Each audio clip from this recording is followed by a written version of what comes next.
Welcome back to Sports Tonight Live.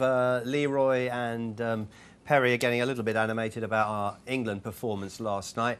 One sticking up for Tom Cleverley. I think that's fair, isn't it? One not. Glenn Johnson not getting the nod, certainly from either of our pundits here. Let's talk about the strikers generally, because there is a theory that says there has never been such a paucity of England's strike force ever.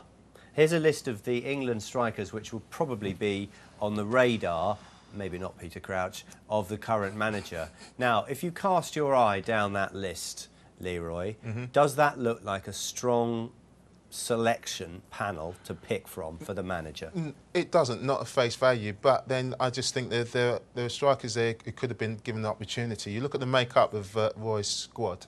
You know, 3 goalkeepers, 9 defenders, 9 midfield players and 4 strikers. Now, surely there should be 5 strikers at least in there. And if that was the case, then you'd give someone like Grant or Ricky Lambert. Too many defenders. Yeah, too many defenders and of a much of a muchness. 2 midfield players of a muchness, and only 4 strikers. I know he wants to play just one up front, but in a squad like that, over 2 games, you put a striker in, give him a bit of experience, see how he is in training. And someone like Ricky Lambert, who's come from nowhere, who's got great technical ability, would suit the international game. That hasn't got any pace, but makes positions, is good in the air, holds the ball up.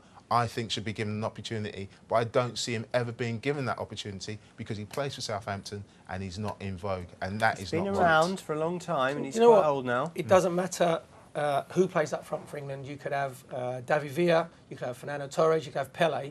They still, the way that Roy Hodgson plays, right, with the slow build-up, he still wouldn't get any chances. I'm telling you, if you look... They had chances last night, Barry.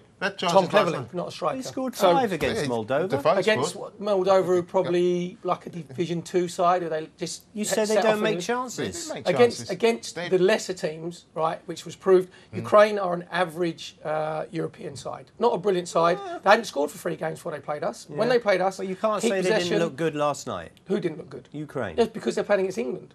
I'll guarantee you go and see Ukraine play against Montenegro Poland. or Moldova. Or they won't look as good because they won't be given the chance to play. The other teams will close them down. With the strikers we've got there, apart from, you can discount Michael Owen, he's got more chance of being a jockey than getting back playing for England. Every player there is a Premier League player. And most of them will play 3/4 of their games for their Premier League side. So I don't think there's a paucity of strikers. I just think it's Roy Hodgson's, the way that he plays, the way that he sets up, and as Leroy said, okay, so you're the manager. What do you have? 2? I can't believe you've got a player in Peter Crouch who has a record in international football of 1 every 2 games, and he won't put him in his squad. Well, he won't put him in the squad because he's got the hump. And, you know, but personalities, list. I totally agree. That has to be put completely to one side. I'd have Peter Crouch in the squad. I think Wayne Rooney, it shows how much you miss Wayne Rooney, but when England keep playing him when he's injured, it puts him back in terms of his confidence of playing for England. But you need someone, you need to think outside the box. And, you know, I think Defoe, exactly.